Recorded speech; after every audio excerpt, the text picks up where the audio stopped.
tardes a todos y todas. Bienvenidos al último episodio de la tercera temporada de Café con Leyes. Mi nombre es María José y estoy muy feliz de ser la persona que va a cerrar esta gestión 1 de 2025. Hoy hablaremos de un área fundamental en la formación jurídica y esta llega a ser derechos reales. ¿Y qué mejor que con una autoridad que conoce esta materia de cerca desde el corazón del registro? El doctor Ángel Osmar Rivero Valdivia, subregistrador de derechos reales. Gracias por acompañarnos, doctor, y bienvenido a este episodio. Muchísimas gracias. Gracias por la invitación a la Universidad Udabol y al programa Café con Leyes, un nombre muy peculiar. A la presentación. Yo soy Ángel Osmar Rivero Valdivia. Actualmente ocupo el cargo de registrador de derechos reales de la ciudad de La Paz. Pues he sido invitado en tal razón para absolver preguntas, un poco interiorizarnos de lo que es el registro público inmobiliario y las inquietudes que tengan. Perfecto, doctor. Vamos a comenzar con la sección número 1, que se va a tratar más sobre su vida personal. ¿Nos podría describir un poco de lo que ha sido su recorrido a lo largo de toda su vida profesional? Bueno, sí, yo he sido titulado en la Universidad Mayor de San Andrés el año 2013. Ya he hecho unas pasantías en el Defensor del Pueblo cuando he salido. Tuve también pasantías en juzgados y ocupé algunos cargos también ahí, pero antes de ser profesional. Estuve litigando durante un corto tiempo y a finales de 2013 ingresé a Derechos Reales como instructor técnico. Es así que en intervalos, porque no eran años corridos, ¿no? Contratos, ítems que cesaban y demás, porque no hay una institucionalización todavía plena para esta área en el Consejo. Ya hasta el año 2021 es que me presento para ser subregistrador de la zona sur y accedí con los mayores honores, ¿no? Primer lugar y todo, y una decisión de sala plena del TDJ desde el 2021, subregistrador de derechos reales en la zona sur, hasta que, el año pasado hubo otra convocatoria para registrador distrital, y me postulé ahí, y también, igual con los mejores honores, llegamos a colocarnos, ¿no? Como registrador de derechos reales de La Paz. También, muy aparte, ¿no? Dicto docencia en la Universidad Pública del Alto desde hace 5 años. El año pasado dicté, entre el anteaño pasado y el año pasado, dicté materias en la Universidad Mayor de San Andrés, también en pregrado. En posgrado dicté en UPA sobre derechos reales y derechos inmobiliarios, 3 módulos, ya en diferentes versiones. Ya me puedo decir, diplomados tengo muchos, no me acuerdo, tengo como 11 o 12 diplomados escritos, sí, una maestría en derechos humanos, derecho constitucional, y esa es, creo, la trayectoria profesional que tengo. Impresionante, doctor. Doctor, si pudiera volver a sus años de estudiante de Derecho, ¿qué consejo se daría a sí mismo? Muchas veces me he hecho esa misma cuestionante.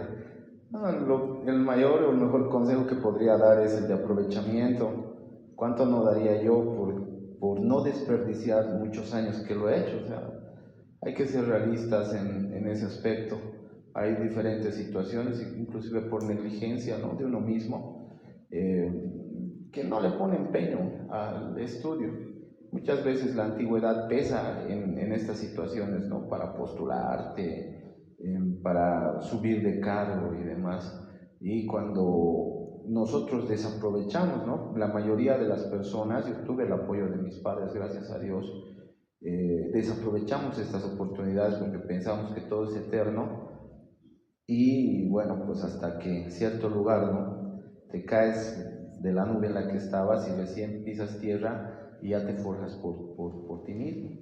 Sin embargo, yo recomendaría de que no desaprovechen los años que tienen en la universidad, de que traten de asumir lo más profundo que haya en cuanto a lo teórico, porque lo práctico siempre será afuera. Lo práctico, yo siempre, la cancha del abogado siempre es tribunales, donde yo he aprendido y hasta el día de hoy agradezco mucho es a los tribunales, porque ahí he aprendido demasiado, ¿no? De procesos, es decir, he estado en civil, he estado en penal, bueno, civil y penal, un poco en otras materias, sin embargo he rescatado lo mayor posible. Y esas mismas cosas me sirven hoy en día. De ahí mismo me baso para tener un criterio en cuanto a una calificación de algún documento, inclusive, ¿no? Cuando vienen de materia, que vienen con testimonios judiciales. Entonces, ese aprovechamiento yo he tenido en cancha, o sea, en los juzgados. Sin embargo, yo les aseguro que hubiese tenido todavía muchos más años de antigüedad y tal vez estuviese en otro lugar colocado, si hubiese aprovechado los 4 o 5 años que te da la carrera, ¿no? Para poder salir. Pero un poquito nos hemos demorado. Por eso les digo, aprovechen al máximo y tengan por seguro de que mientras antes salgan es mucho mejor por el tema de la antigüedad. Perfecto, doctor. Sabemos que el derecho muchas veces puede llegar a ser técnico, pero al mismo tiempo también puede llegar a ser humano. ¿Hay alguna experiencia de su carrera que le haya marcado de manera emocional y que a día de hoy aún la recuerde? A ver,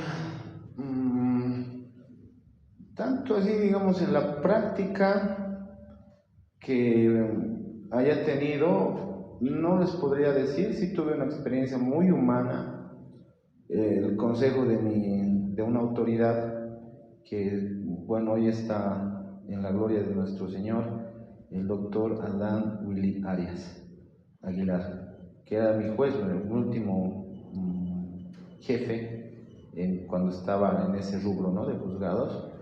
Él, más allá de cualquier situación, bueno, bueno, tuve mi primera hija a los 23 años, ¿ya? Y el consejo de mi juez para la vida, porque no era todavía profesional, sí era egresado, ha sido muy humano. Me dijo: ¿sabes, Ángel? Hoy estás aquí. Claro, eres un capo, todo lo que tú quieras, pero tienes que priorizar algo, y es precisamente lo que había tocado en el punto anterior, ¿no? Me dice: ahorita no eres nada, no eres ni estudiante, no eres ni profesional, estás en el limbo. Yo te voy a dar una recomendación: salir profesional. Porque yo le di la noticia, le dije: mire, doctor, voy a tener una hija. Y él me dijo: yo el mejor consejo que te voy a dar, Ángel, es de que seas profesional. ¿Por qué? Porque ese título va a ser una llave que te abre muchas puertas. Mientras estés así, vas a estar estancado. Puedes saber mucho, puedes dominar, pero si no tienes esa llave, ni siquiera vas a poder litigar. Más eso, ¿no? Y bueno, que ya estaba con familia, han sido motivaciones para mí, ¿no? Ese consejo muy humano que me dio, bueno, mi maestro, que era juez, después ha sido vocal. Bueno, gracias a Dios, hasta que he sido subregistrador, y bueno, me ha visto crecer en parte, ¿no? Y hasta el día de hoy agradezco ese consejo, demasiado humano. Y ese también es un consejo que puedo transmitir hacia ustedes. El título es una llave que abre muchas puertas para que nosotros, que ahorita ustedes estudiantes, egresados, tengamos la posibilidad de defenderlos. Podemos saber mucho teórico y prácticamente, sin embargo, ese título nos va a habilitar para poder ejercer, ¿no? Muchas gracias, doctor. Ese es un consejo muy valioso. Y yo sé que a muchas de las personas que nos están viendo mediante el live y las que están presentes aquí la van a tomar en cuenta. Ahora, ¿qué valor o principio es el que usted siempre lleva consigo, dentro y también fuera de lo que es su profesión? Una pregunta muy interesante. Valores y principios. Miren, el principal valor por el que te puedes respetar hasta tu propio enemigo siempre va a ser la lealtad. Cuando uno es leal, siempre va a ser consecuente y no va a echar la culpa a los demás de las consecuencias de lo que haga. Uno tiene que ser leal consigo mismo, tiene que ser leal con sus padres, con sus maestros, leal con sus jefes, porque todo es ida y vuelta. Un día estamos aquí, otro día estamos aquí, al día siguiente, después podemos estar aquí de nuevo. Y si tú no te portas y no tienes una característica de lealtad, no eres nadie, ¿no? Incluso hay un dicho, ¿no? Que la palabra vale más que el oro, más que el dinero. Cuando uno tiene palabra y cumple lo que dice y lo que tiene que hacer, ¿no? Bueno, pues lo valora. Pero si no cumple, ¿no? Entonces su palabra vale un centavo. Muchas gracias, doctor. Lealtad, una palabra que muchos conocen y muy pocos la ponen en práctica. Ahora, doctor, yo tengo una pregunta. Entre tanto trabajo, trámites, responsabilidades, ¿cómo es que usted equilibra todo eso con su vida personal, tanto su trabajo como con su vida personal?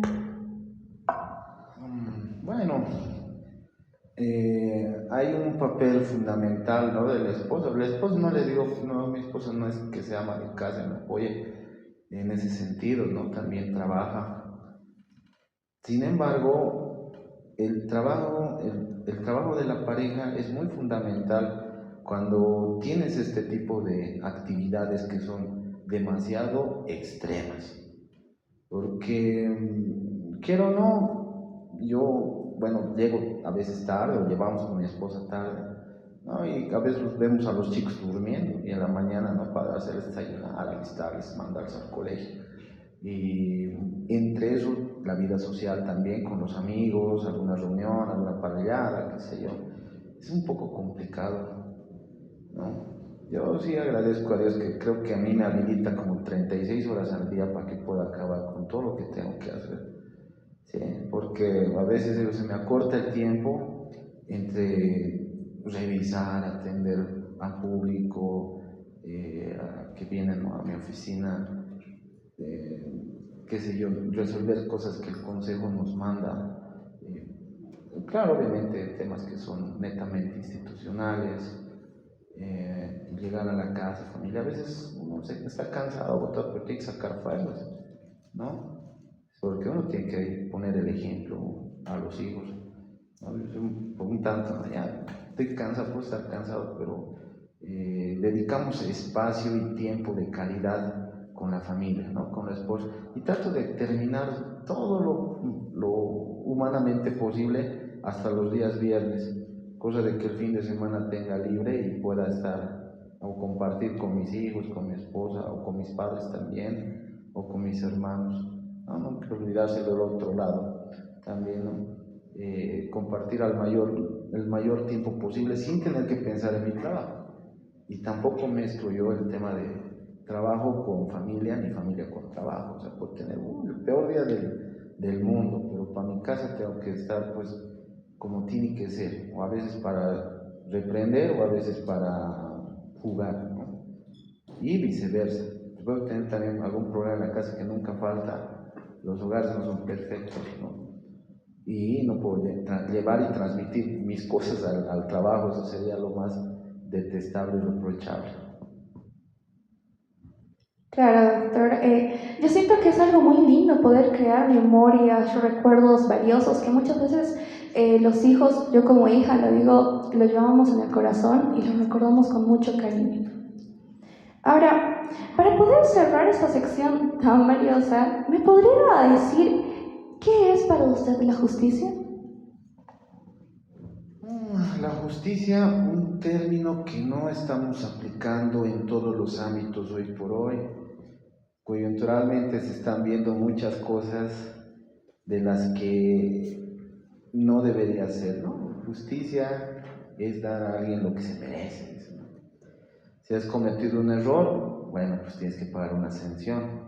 Y si has hecho algo bien, tienes que tener un beneficio. Pero beneficio aquí no tenemos.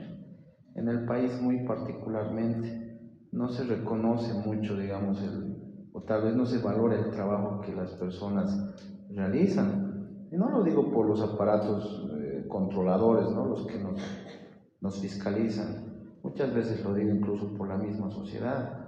Entiendo que para la sociedad existe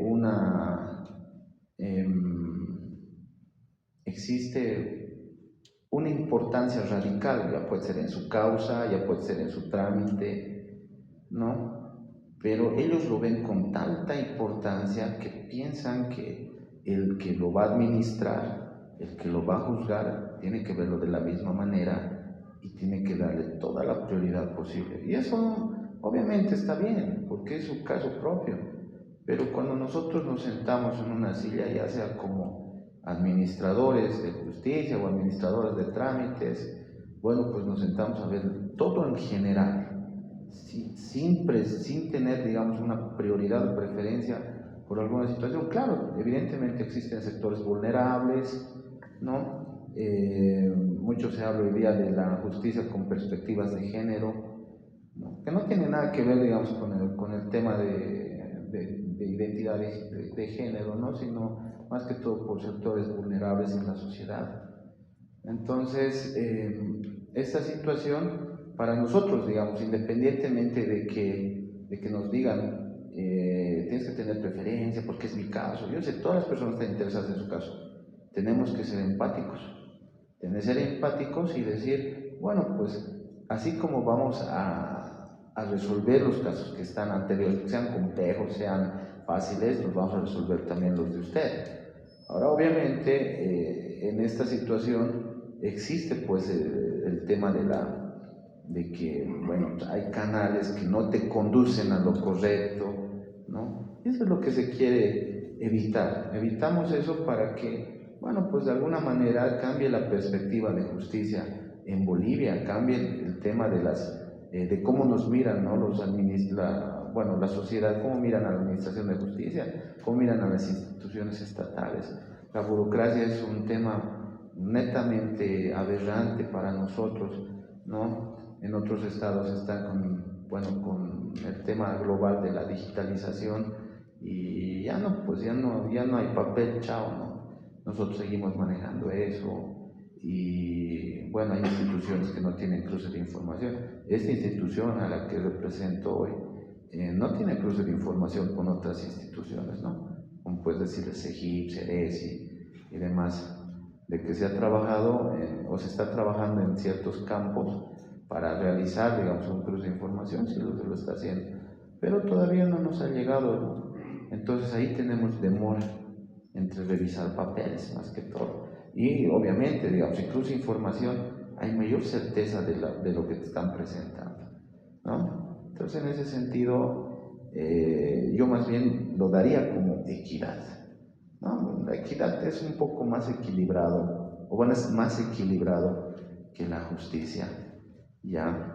En la equidad te ponen al igual, o sea, ese concepto de justicia y que lo veamos la justicia para todos, porque todos somos iguales ante la ley, se da en la equidad, porque la equidad equilibra, tiene que equilibrar. El que tiene más peso, bueno, pues tendrá que perder peso, y este tendrá que ganar más, ¿no? El que tiene menos peso, cosa de equilibrar para todas las personas. Perfecto, doctor. Pasamos a la siguiente sección. Le invito a que se pueda servir su café. La sección 2, que es más sobre el área profesional. ¿Es posible que exista la posesión sin propiedad o la propiedad sin posesión?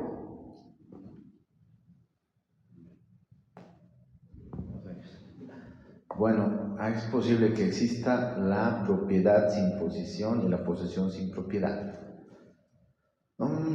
Sí, sí es posible. Desde el punto de vista práctico, la posesión simplemente es una detentación de querer adquirir una cosa, ¿no? En este caso, digamos, en el caso de mi materia es bienes muebles, lotes, bauleras, terrenos, casas, edificios, etcétera, ¿no?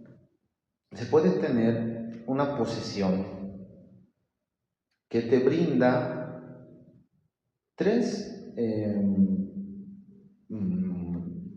funciones fundamentales, tres facultades, que son uso, goce y disfrute. Tú tienes posesión de una casa y puedes entrar, invitar a tus amigos, a tu familia, puedes hacer una fiesta, puedes hacer una parrillada, puedes alquilarlo de repente, ¿no? Pero ¿cuándo es donde la propiedad te demanda algo? Cuando tengas que disponer. Ahora en posesión también hay una facultad de disposición, pero no es plena. El ejercicio pleno de la disposición se da a partir de que tú tengas un título registrado.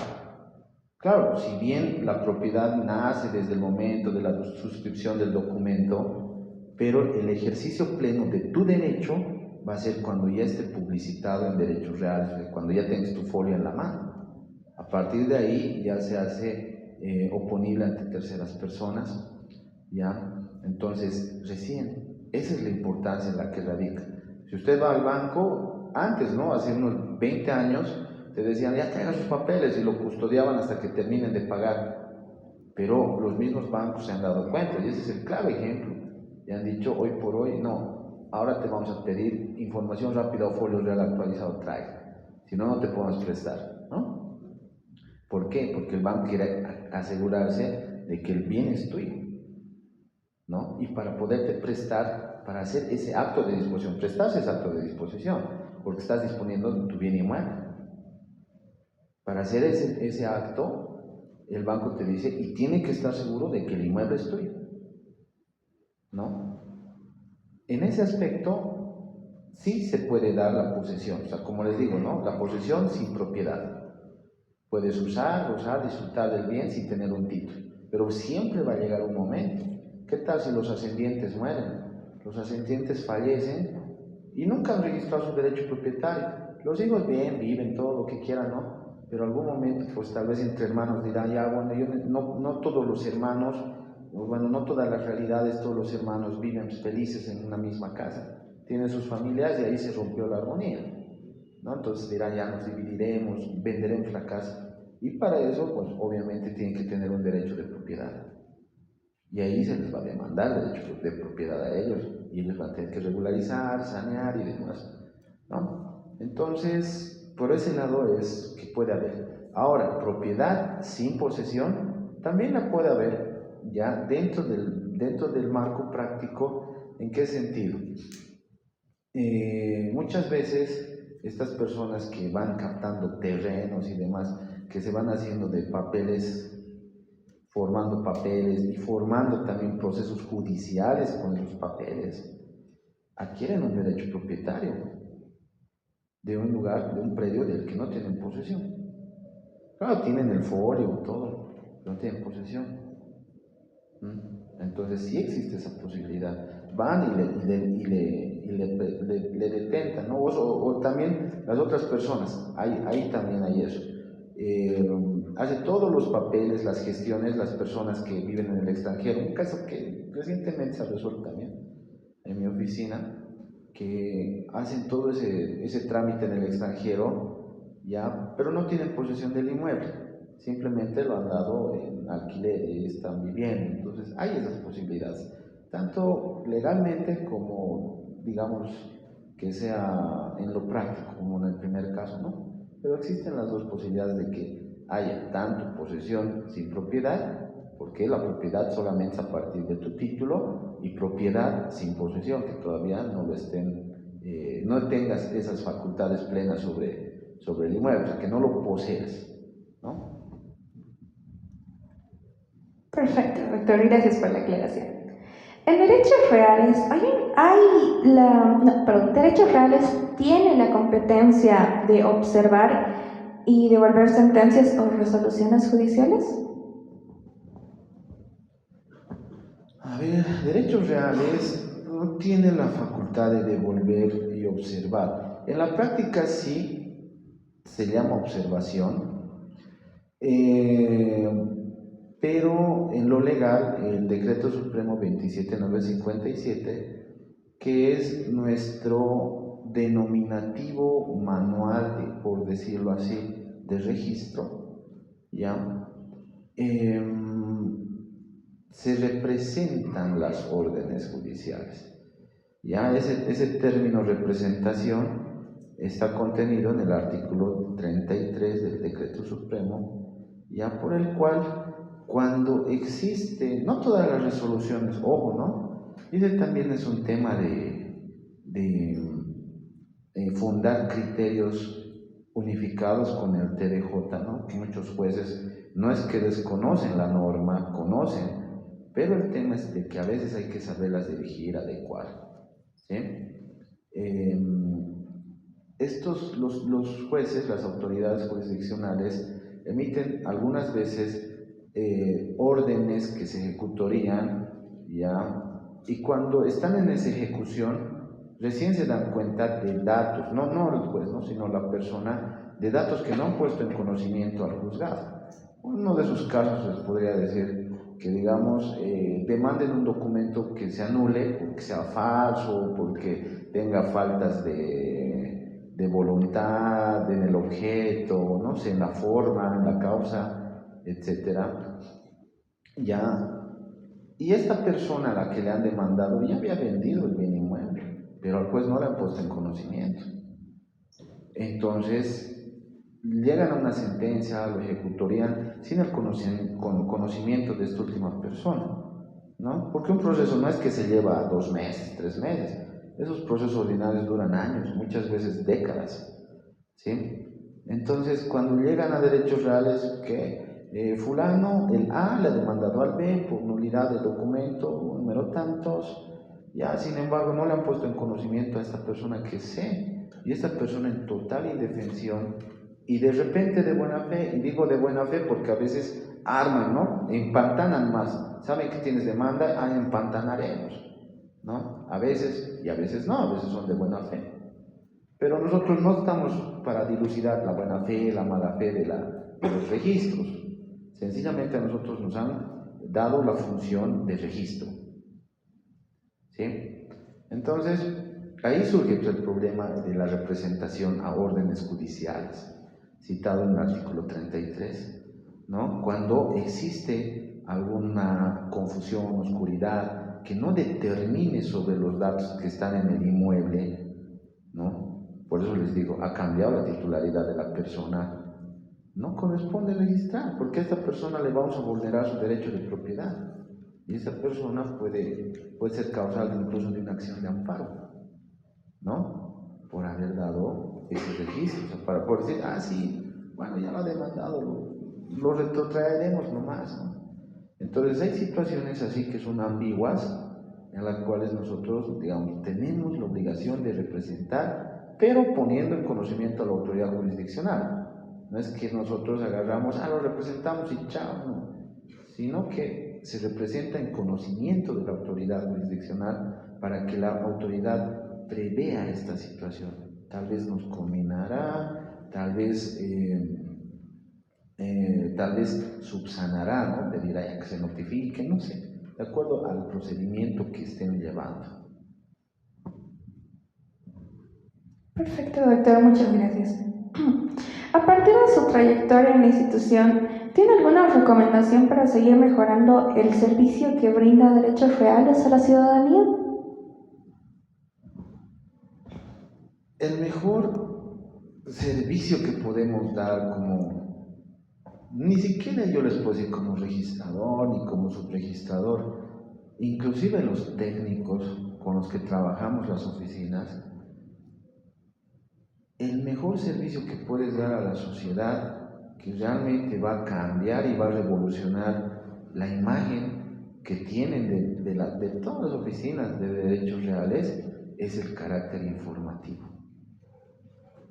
Cuando tú, así como ahora, exponemos en un evento cuando el operador, porque no es solamente función del registrador, yo les puedo decir inclusive que debe haber técnicos que saben más que yo, ¿sí? Que son más delicados con este tema. No es que yo tenga el conocimiento pleno de, no, sí, claro, tengo que conocer más allá de lo general, porque si no estaría en problemas, si no tuviese esa perspectiva, ¿no? Sin embargo, la mayor fuente de cambio y mejoramiento siempre va a ser la información.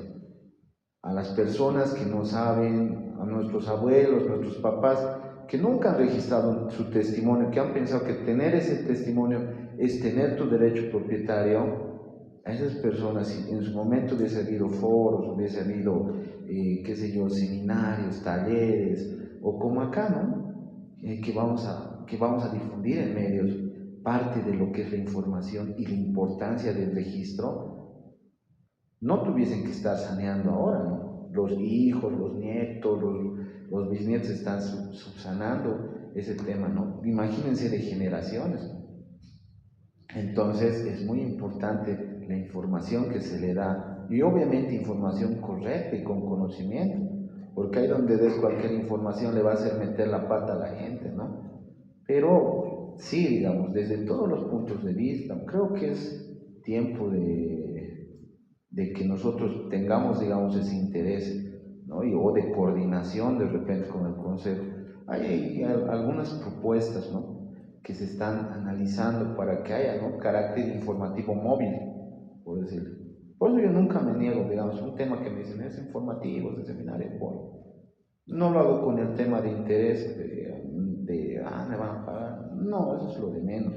Y desde ahí tiene que nacer el interés, es porque somos servidores públicos. En ese servicio público nosotros tenemos que tener el interés de servir. Y nosotros somos los que observamos, decimos, no, pero esto lo has hecho mal. Cuando nosotros mismos no damos la información necesaria. Porque si yo les aseguro, hubiesen a las juntas de vecinos, control sociales, le dieras la información, va a tener un anuncio pequeño, pero la va a tener. Pero por lo menos se va a alertar, no, doctor, esto no se hace así. A los mismos colegas, hay estos cursos, qué sé yo, ¿no?, donde te van a indicar. Y eso se tiene que profundizar y dinamizar más, para que la misma gente, los mismos colegas, tengan pues un pleno conocimiento de hacer, aunque en lo general, pero hacerlo bien. Y que no le estemos diciendo nosotros mismos, pero no lo ha hecho bien, no tenía que solicitar así, tenía que ser conforme a su antecedente dominial, no tenía que ser conforme a otros aspectos, ¿me entiendes? O sea, cosas así, que están en nuestras manos. Esa es la mejor manera de poder impulsar o mejorar el servicio. Muchas gracias. El otro día en nuestra clase estábamos avanzando un poco sobre lo que eran los números clausus y los números apertus.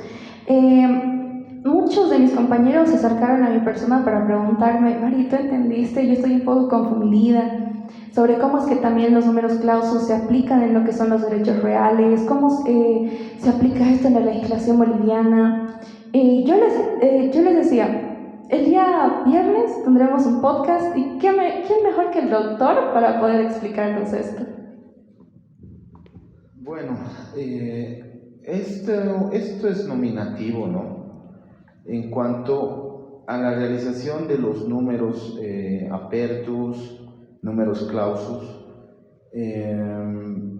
bueno, pues estos números trascienden de la codificación en la actualidad, ¿no?, porque igual pudo haber en libros, pudo haber en tarjetas computarizadas, ¿no?, pero ahora sí hay una codificación exacta de lo que son estas numeraciones en cuanto a una determinación que se llama codificación registral, que está en el Decreto Supremo 27957 y que hace una diferenciación de departamentos, provincias, secciones, no hay cantones, y una secuencialidad de dígitos que hacen de que el inmueble que está registrado a nombre de una persona o varias personas sea único en todo el país y no tenga pues coincidencia con otros. O sea, no puede haber, por decirles, un 2010-99-000-1814, por decirle, aquí y otro en el alto, por decirle, ¿no? Entonces, lo que se hace es primar que haya solamente una sola numeración a nivel nacional. Entonces, esta codificación, como les digo, los primeros dos dígitos, el primer dígito, perdón, son 13 dígitos para comenzar. En este primer dígito es el del departamento, se diferencia, por decirles, en toda La Paz va a ser el 2, siempre va a empezar con el 2, ¿no? Digamos, nos vamos a Santa Cruz, si más no me equivoco es 3, en Tarija es 6, en Sucre creo que es 4 o 1, ¿no? Entonces se va diferenciando. Después viene la provincia, que son los otros dos dígitos que le acompañan. Vienen, ¿no? Hay codificaciones que nosotros manejamos al matricular libros, cuando matriculamos también por usucapión, que es una forma de adquirir el derecho propietario, ¿no? Entonces tenemos los libros ahí y nos ponen codificaciones. Y esas mismas codificaciones habían cuando habían las tarjetas computarizadas, ¿no? Como claves están ahí cuando nosotros revisamos sistema. Entonces eso determina la provincia. Después viene un número que o es 01, o es 99, o es 02 y demás, que determina la sección del departamento o de la provincia de qué sección está viniendo, ¿ya? Y la secuencialidad de los números después, ¿no? Que es desde el 000, que son 5 dígitos, son 5. Sí, 5, desde 0001 y así conforme se vayan generando matrículas sucesivamente. Muchas gracias, doctor. Ahora, como última pregunta, ¿se podría decir? No, penúltima, pongámosle.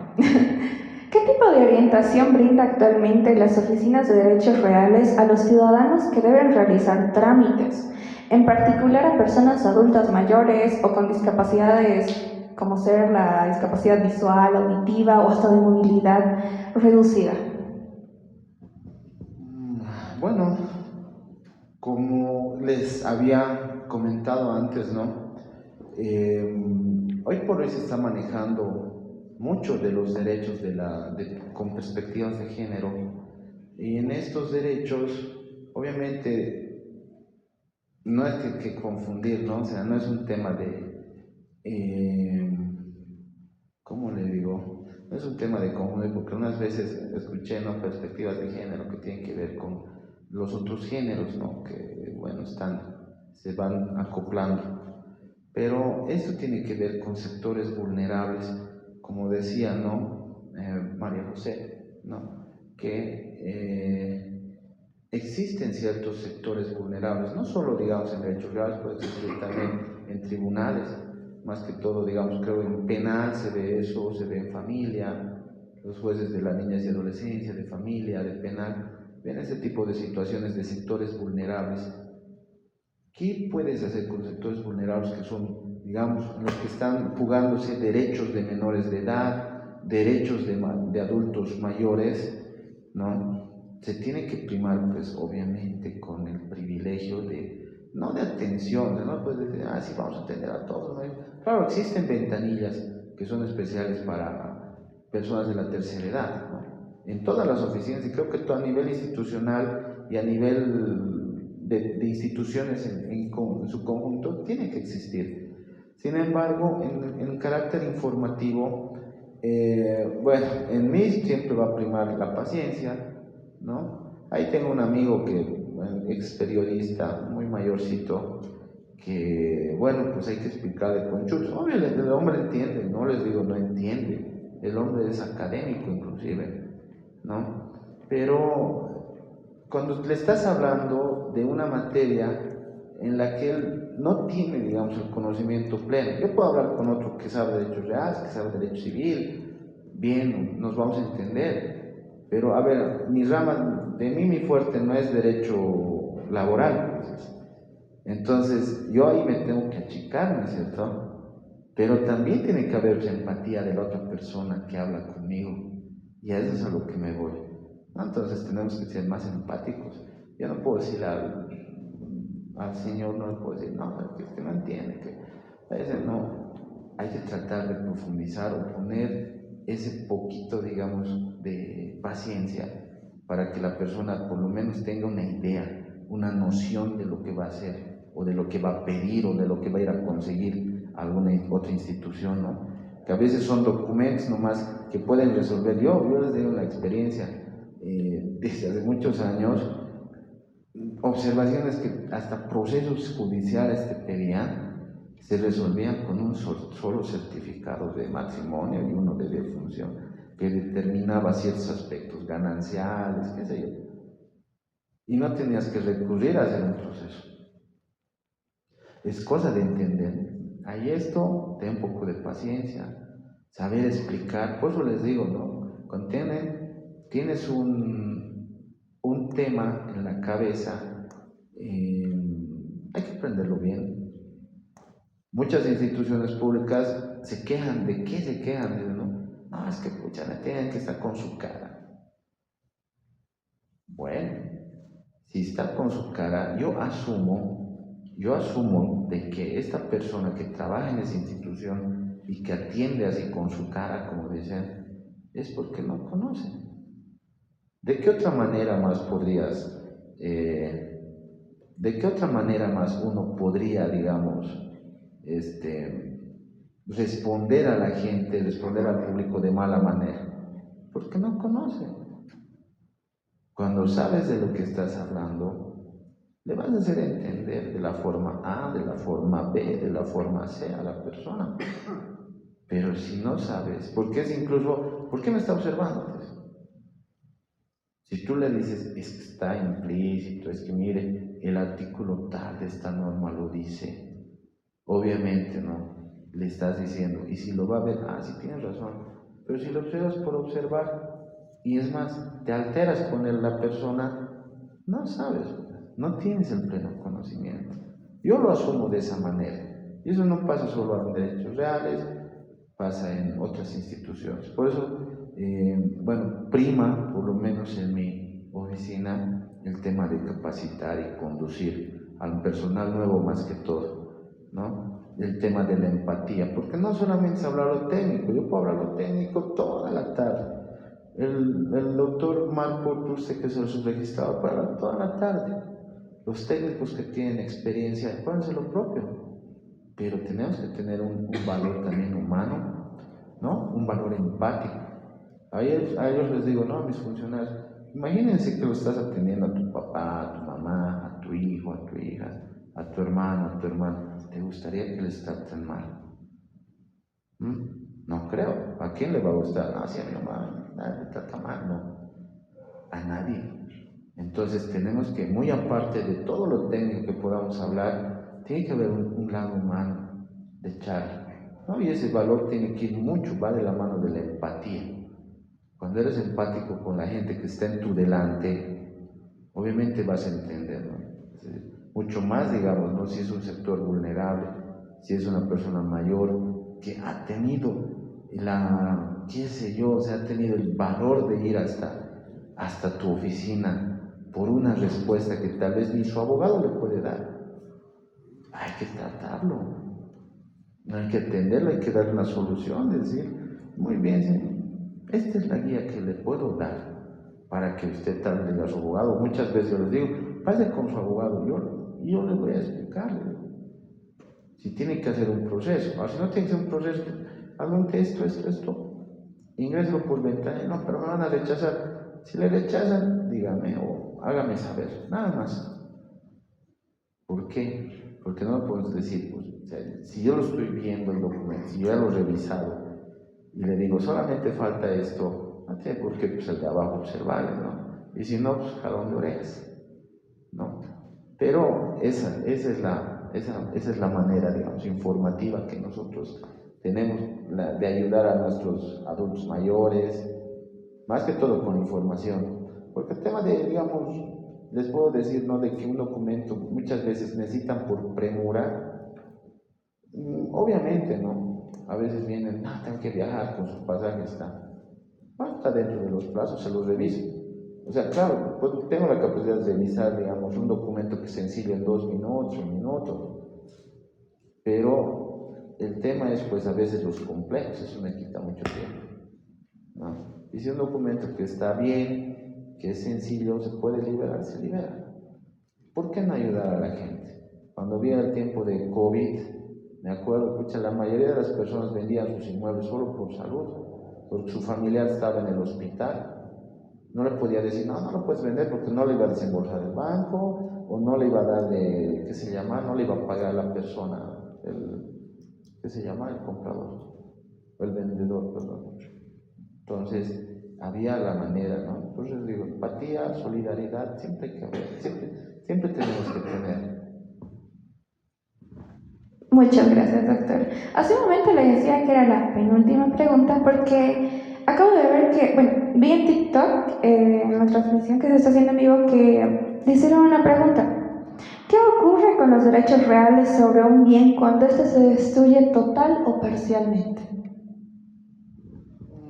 Bueno, la Ley de Inscripción de Derechos Reales prevé este aspecto y también el Decreto Supremo 27957, si más no me equivoco, en su artículo 67. Cuando un predio deja de existir, obviamente, ¿no? Bueno, en la Ley de Inscripción de Derechos Reales lo llaman como cancelación. Hay términos que se sujetan a diferentes funciones. La cancelación de una partida, porque les digo, en la ley de inscripción no es de 1887, no se manejaban matrículas, ¿no? Porque ahora han cambiado los términos, ahora se utiliza el tema de anulación o vigencia, rehabilitación, etc. Pero en los libros lo veían como cancelación. Entonces, por eso en la Ley de Inscripción de Derechos Reales y también en el Decreto Supremo se lo lleva como, ¿qué se llama? Como cancelación. Pero la cancelación es una liberación de los gravámenes que hay para nosotros ahora. Si tiene un gravamen, una restricción, se tiene que cancelar. Y el término correcto en la actualidad para esto sería pues la no vigencia de la matrícula. Y ocurre y opera la no vigencia de la matrícula por inexistencia de suelo, por destrucción del suelo, por un proceso judicial únicamente. El artículo 49 del Decreto Supremo 27957 establece, ¿no? Tanto para documentos, digamos, que carecen, para el tema de nulidad y también para estas cancelaciones, tienen que hacerse mediante un proceso. La autoridad jurisdiccional es la única que nos puede ordenar a nosotros una no vigencia o cancelación de una matrícula, ¿m? En su integridad, o de asientos, porque ese tema es de deliberación jurisdiccional, ¿no? A veces, o sea, el por qué nosotros como derechos reales no hacemos verificativos en el lugar. O sea, no es que digamos, ¿sabe qué? Ha dejado de existir mi terreno que tenía en Callapa. A ver, vamos, verdad, ha dejado de existir, le daremos curso. No, sino la autoridad jurisdiccional es que mediante un modo de prueba que se llama inspección técnica ocular va a verificar realmente si ese predio ha dejado de existir y de ahí tomar una determinación de decir, esta matrícula no existe. O bueno, no es que no existe, este terreno no existe, por lo tanto se dispone la no vigencia de este bien inmueble, ¿no? Ok, muchas gracias, doctor. Queremos hacer una pequeña dinámica. Usted va a sacar una de las hojitas de aquí, yo la voy a leer y son distintas preguntas las cuales han realizado los estudiantes de la Universidad de Aquino. Saca una preguntita, yo la leo y usted la contesta.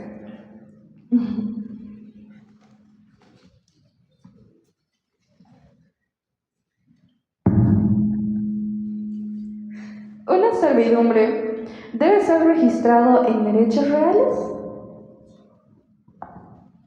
Sí. Cualquier derecho que garantice el ejercicio pleno de tus derechos reales tiene que ser registrado. Ahora, en el caso de las servidumbres, ¿qué es lo que infiere?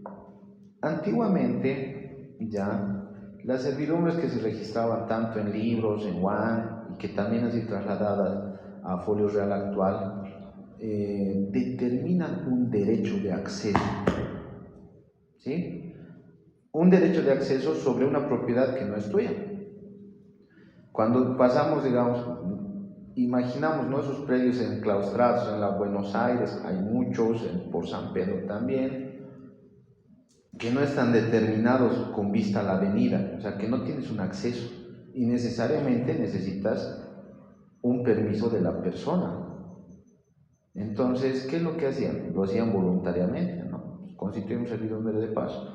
Cuando no existe esto, obligatoriamente tenemos que acudir a vía judicial por necesidad de vivienda, ¿sí? Pero en cualquiera sean los casos, para ejercer tu pleno derecho, si digamos tu abuelo y su vecino han suscrito, ¿no?, una servidumbre de paso, que yo voy a poder transitar por aquí libremente para poder llegar a mi casa, que está al fondo del callejón. Muy bien. Si no registra ese predio, el abuelo falleció, los padres han fallecido, ¿qué tal el nieto? Dice, no quiero hacer un edificio. No, aquí tengo 6 por 15 metros más. No, lo voy a cerrar. Y puede ser porque está en pleno derecho. ¿No es cierto? ¿Por qué? Porque todavía corresponde a su titularidad. ¿No? Si hace una medición, corresponde.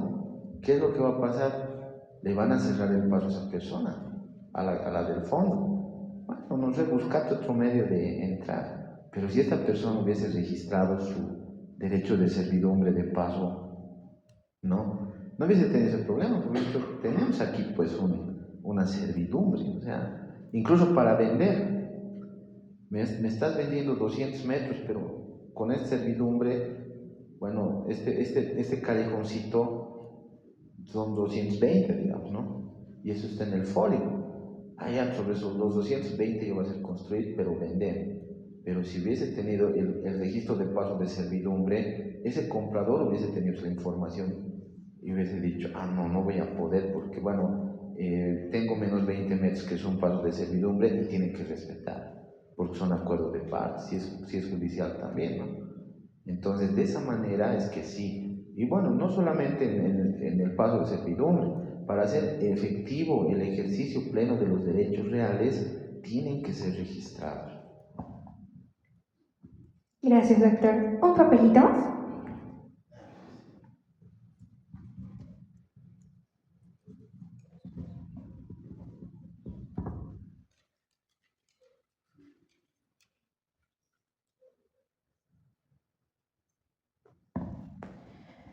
¿Usted ha tenido que tomar alguna decisión difícil que haya marcado su carrera? Muchas. Bueno, no lo tomo yo como tomar decisiones. Gracias a Dios, gozo de salud, tengo una familia, estamos con una familia estable. Mis padres los puedo ver, los apoyo en lo que puedo. A mis hermanos, a mis sobrinos, a mi suegro. Decisiones difíciles que marquen mi carrera, no creo que haya sido determinante. Tal vez sí el reto de hacer un mejoramiento en el funcionamiento de las oficinas. Ese sí, que demanda sacrificio, porque tengo que quedarme hasta tarde muchas veces, viendo, revisando, planificando lo que hay que hacer, ¿no? Que digamos el tema de que existan filas que estén esperando horas para que los atiendan, termine como que lo he hecho, ¿no? Mi plan de llenar ventanillas y que no exista, digamos, que la atención sea fluida, se cortó. Hoy por hoy vas a las oficinas y hay una atención fluida. El tema de multiplicidad de registros, o sea, que no puedas registrar solamente primero tu aclaración, luego tu declaratoria, luego tus datos técnicos, no.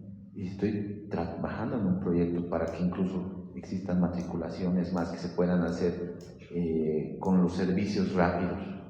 Porque muchas veces las matriculaciones WAN simplemente es una traslación de datos. Entonces se está trabajando en eso, ¿no? El tema de hacer una inducción a los funcionarios nuevos también sirve mucho, apoya. Los márgenes de burocracia que pueda tener esta institución y otras instituciones siempre van a ser, pues, ¿no? Es que demora mucho, es que la fila está larga. Entonces nosotros estamos cortando con eso. El tema de control, cuando controlas el personal, controlas lo que tiene que hacer en su tiempo, obviamente no va a haber quejas. Si yo nunca lo voy a controlar, nunca lo voy a mirar, no, tu reporte, tengo 500 pendientes, ay, me vas a hacer la vista gorda, ¿no? Pero los combinas, yo los combino, no tienen que tener demoras, pero también tengo que dar el ejemplo, no es que yo tengo que tener 2, 3 meses en mi despacho, no, a la semana ya tienen que estar saliendo. Esa fluidez es la que da, y eso para mí es un reto que ya lo cumplí en Zona Sur, un reto que se está cumpliendo en Miraflores, y un reto que a las otras oficinas más se tiene que transmitir. Eso. Muchas gracias, doctor. Con eso culminamos lo que es el podcast de hoy. Y así cerramos este episodio y también esta hermosa temporada de Café con Leyes. Gracias a todas y todos los que nos han acompañado de principio a fin en cada podcast, cada reflexión, cada charla. Este es un espacio para ustedes y por ustedes. Nos vemos en la siguiente gestión, en la siguiente temporada, y que no falten el café ni las leyes. Muchas gracias, doctor.